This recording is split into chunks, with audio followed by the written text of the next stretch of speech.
Hey, what's going on? It's Kevin here, coming to you live from the sunny beach here in Cancun. As you can see, we got the sun shining, we got the palm trees waving, the beautiful beach right behind me, and most importantly, my beautiful girlfriend here to film it all. Thank you for that, honey. So I want to thank you for all the amazing comments that you guys left me on my last video. I hope that it's helped you get clear on where you've been and also figure out where you want to go in this coming year. And today I actually wanted to record a new video for you to share why you should never set New Year's resolutions and what you should do instead. I'm also going to share the #1 biggest mistake that most people make when setting their New Year's goals, and how this one little sneaky trick can actually prevent you from achieving your goals and can set you up to fail before you even begin. I'm also going to share a really interesting study that I actually came across in Times Magazine that revealed the 3 most commonly abandoned New Year's resolutions. We're going to look at why so many of us fail to follow through with our goals, and I'm going to reveal the #1 thing that you absolutely must do if you actually want to achieve your goals. This applies to both your New Year's goals and any goals that you might set for yourself in the future. So let's go ahead and dive right in. So the 3 most commonly abandoned New Year's resolutions, according to Time Magazine, are #1, losing weight, #2, quitting smoking, and #3, getting out of debt. Now, the reason that so many of us fail to follow through with our goals is, well, there's a guy cleaning right now. It's lovely, but you know what? I'm going to keep going anyway. So the reason that so many of us fail through with our goals is because they're not exactly inspiring. Things like losing weight, quitting smoking, and getting out of debt, you know, that doesn't really sound exciting to us. And this is something that we often forget, but in every moment, we're literally speaking our life into existence. And every single day, the words we choose, the words we use on a day-to-day kind of basis actually shape our attitude, which affects everything else that we do in life. And it affects how we go about everything. So let me show you an example of what I actually mean. So let's say one of your goals was to lose weight. So what most people do is they look in the mirror and they're not happy with what they see. They either beat themselves up for looking too fat or for not having enough muscle, and then they set out to either lose weight or put on muscle, but it's all coming from a place of negativity and frustration, feeling like, you know, they have to do this in order to feel good about themselves, like they're not good enough as they are. And what I'm trying to illustrate here is that if you approach the journey from a place of frustration and negativity, you'll actually end up sabotaging the entire process, because so much of your self-worth and your self-esteem is laying on the shoulders of this thing. So it ends up self-sabotaging any kind of efforts we try to make. So rather than setting the goal of, you know, losing 10 pounds so we can finally, you know, not look fat, or squeeze into our old clothes, you know, one more inspiring goal would be something like, I want to lose 10 pounds so that I can show off my sexy bikini body on the beach and actually feel really good about myself when I go out.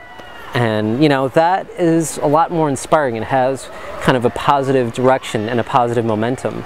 And it also has a payoff tied into it.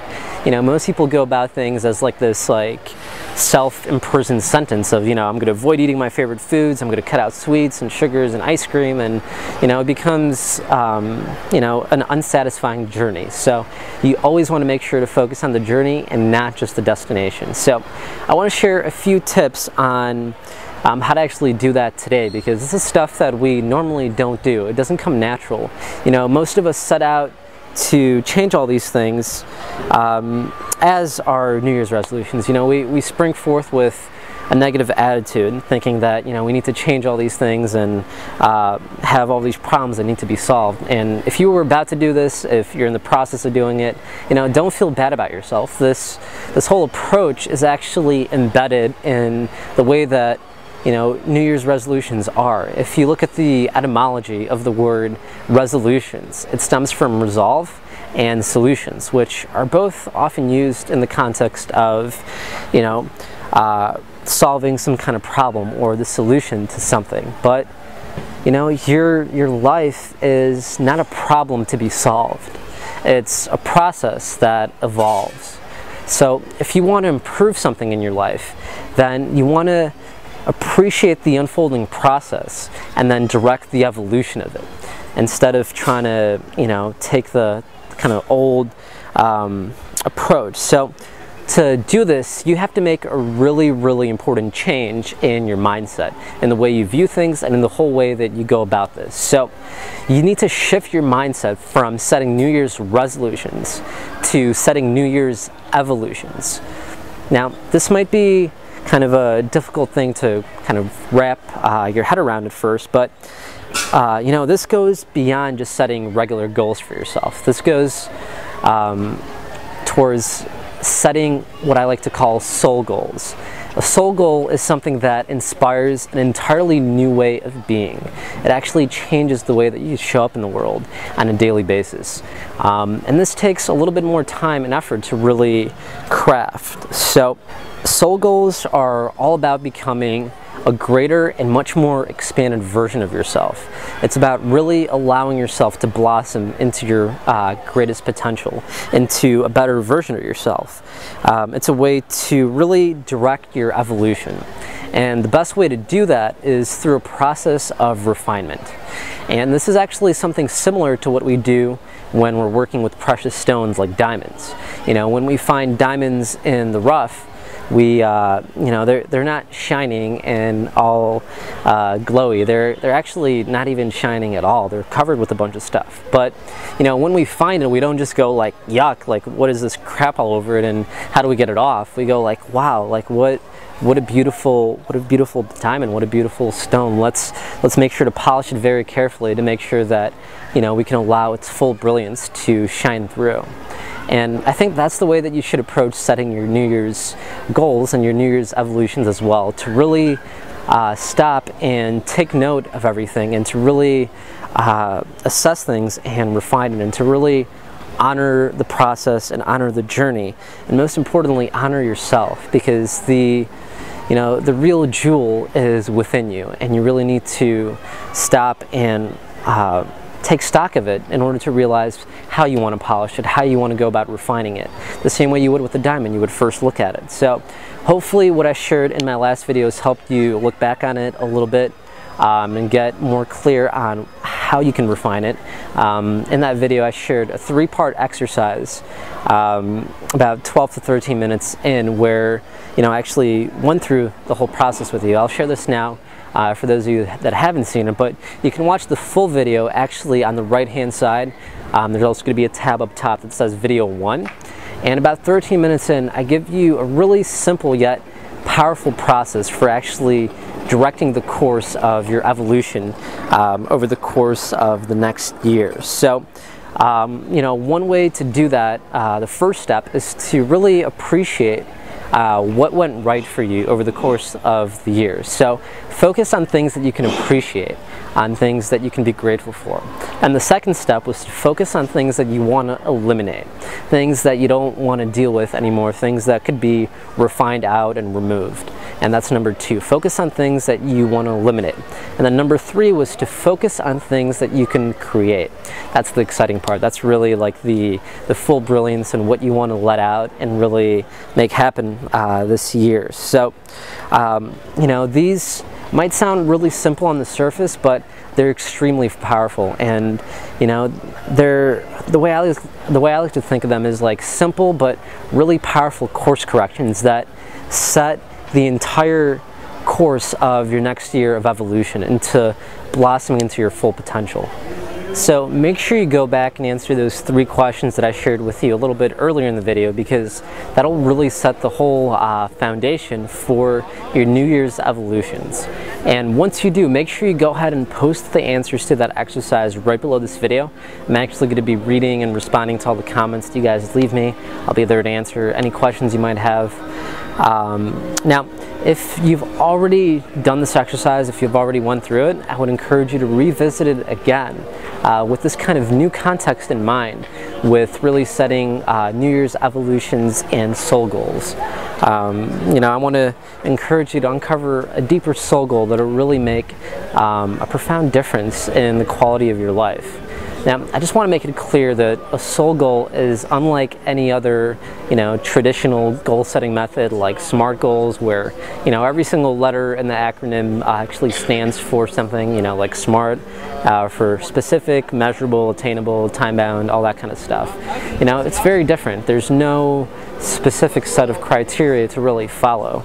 But although it's really different, it's kind of similar in a way, although there's nothing specific about it, it's very precise. And although there's nothing measurable to it, it's very sensible. So it's very real. And as you can tell, it's kind of a intricate little process. And it's something that can only emerge from within you as you reflect on your year and you really look back on your life as a whole. So I really want to encourage you to go through this process, and as you go through it, something will jump out at you as like a critical key factor to you stepping into your highest potential. And that is your soul goal. That is what will inspire you and bring you to your fullest potential and will really allow your full brilliance to come through. So to help you find your soul goal, I want to give you 3 more critical things to consider. So the first thing you want to consider is to identify what you want to transcend. So this is kind of similar to the things that you want to eliminate, except you can't just like eliminate it completely. You can't just like cut it out and rid it of your life and it doesn't exist. You have to transcend it. So, what I mean by this is that you have to include it and go beyond it. It's like someone that overcomes shyness, for instance, It's not that they never get shy around people anymore, they just learn how to transcend, that old way of being and really show up in a different way. And it's the same thing here, you really have to include, the thing that you want to eliminate and seek to transmute it into something else and to go beyond it. And that actually leads to the second thing, which is identify what you want to transmute it into. So what do I mean by transmute? Well, transmute means to change or alter in form. So like I said, you can't just create something out of nothing or destroy something. Everything is, in this kind of process of ebbs and flows, and it evolves. So you have to work with the raw materials and transmute them into something greater, to change them and to alter form into something different. And then the third thing that you need to do is to really identify how what you want to transform would take form. In other words, how it would show up. So while transmute is focused on what you can create, transform is focused on what you can appreciate. So imagine that new way of being actually existing right now. And envision how that would actually feel like to really live from this new way of being and from this new way of doing things. So those are the 3 things to focus on. I hope that gives you kind of a greater context for how to go about things. Once again, make sure you kind of go through those exercises, work through it a little bit. I know it might sound a little bit kind of theoretical or a little too conceptual. I do share a little bit about how I did this last year in the first video, like I said, which you can find up there in video 1 or on the right hand side. And about like 15 minutes in, I talk about how I actually transformed frustration into freedom and obligation into creativity. And I'm actually going to be shooting another video for you tomorrow, hopefully when it's a little bit sunnier out, where I'm actually going to be going into how I'm approaching this process this year and my New Year's evolution this year. So look out for an email from me about with the subject line about my New Year's evolution, and something else in the subject line there to kind of grab your attention. And make sure you watch that video. I'll show you how I really do this year. I'll show you kind of an inside look on what this process looks like. I know it's a little bit theoretical, but I hope this has served you. I hope you've really enjoyed this video. I've really enjoyed making it for you. There's a reason that I actually took the time out of my vacation to make this for you. It's because I really enjoy it. So once again, I hope it served you. I hope you're enjoying your holiday season wherever you are. And once again, I'm here in Mexico enjoying the palm trees, the sunshine, and the ocean, and most importantly, this lovely margarita right here. Take care.